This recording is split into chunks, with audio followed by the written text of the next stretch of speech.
iwas ngayon sa pagkomento o sa pagbigay, no, ng iba pang interpretation itong si Claire Castro, tagapagsalita nitong si Bongbong Marcos patungkol sa naging pahayag ni Vice President Sara. Anyway, mga kababayan po natin, ito po, pakinggan muna natin ha, yung naging pahayag ni Vice President Sara. Sinabihan ko na rin talaga sila, really, I truly want a trial because I want a bloodbath talaga. So, I want to have a bloodbath talaga.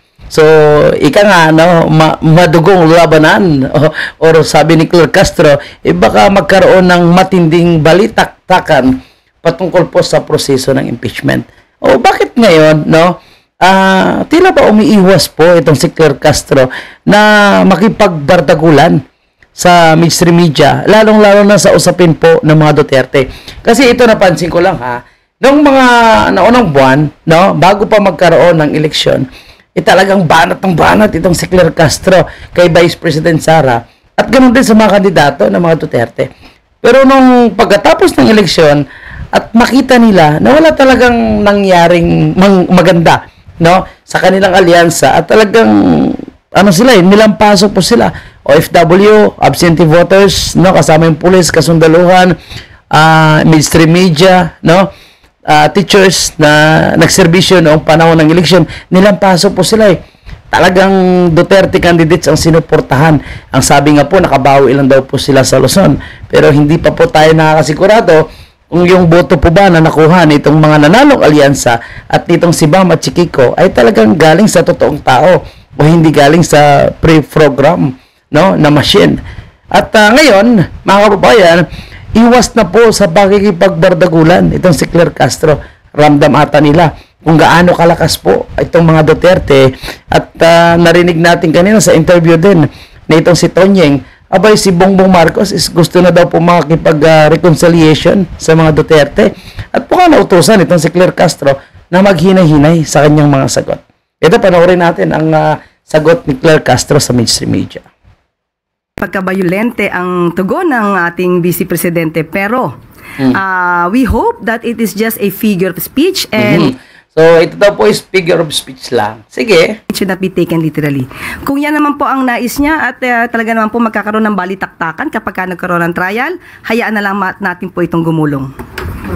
Sa point of view po ng Palace, whose blood should be spilled? Hindi po makikialam ang Pangulo patungkol sa ang inang yan.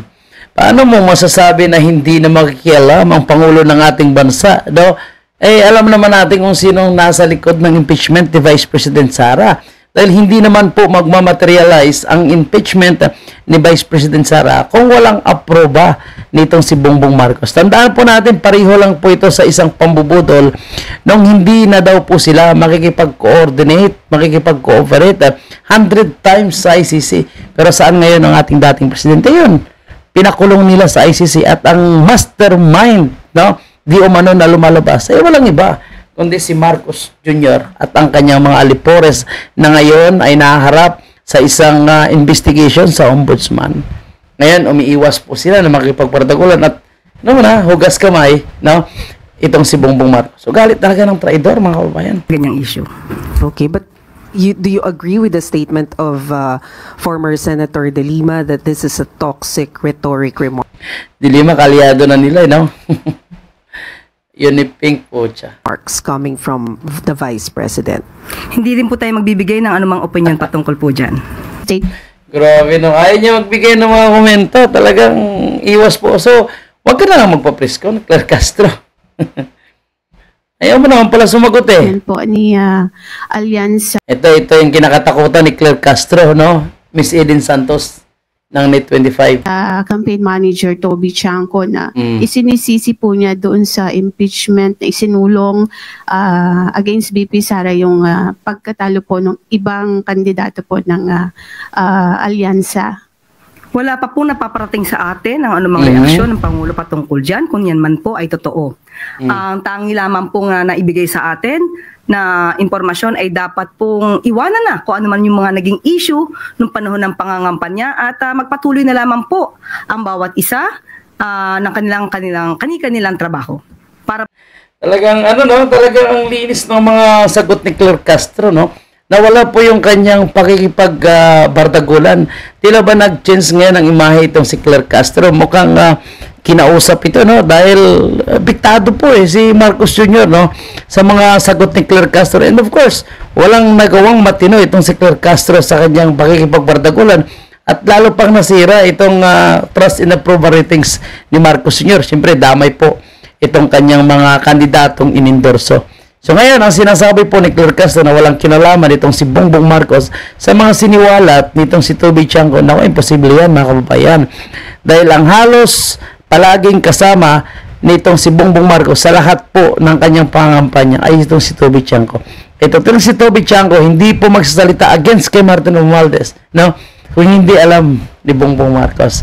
Kaya nakita ko, nagkakaroon na po sila ng lamat. At yung kanilang internal na away, gulo, ay lumalabas na ngayon sa publiko. So, may mga abangan pa po ba tayo, no? Na pakibakbakan ni Toby Chanco and Martin Romualdez. Palagay ko marami pa mga kababayan. Dahil hindi pa nagsalita si Martin Romualdez, ang bumabanat ngayon ay ang kanyang mga alipores pa lang. And of course, no, kunwari lang itong Malacanang na hindi magsasalita. At umiwas lang si Claire Castro, no? Kasi mababarbecue po siya dyan sa mga taga-mainstream media kapag magkamali na naman siya ng bitaw ng pananalita, mga kababayan. Po naman ito ay sa taong bayan. Quick follow-up lang po. Hindi po ba kakausapin ng Pangulo si Kong Toby para po, sabi niyo nga, iwanan na dahil tapos na yung panahon ng kampanya, may mga nanalo na po. Wala pong napaparating sa ating ganyan sa ngayon. So, iwas po itong si Claire Castro sa kanyang mga sagot at nakita natin napakaingat po ni Claire Castro sa mga sagot niya kay Miss Eden Santos. Kasi lagi na siyang nababarbecue, no?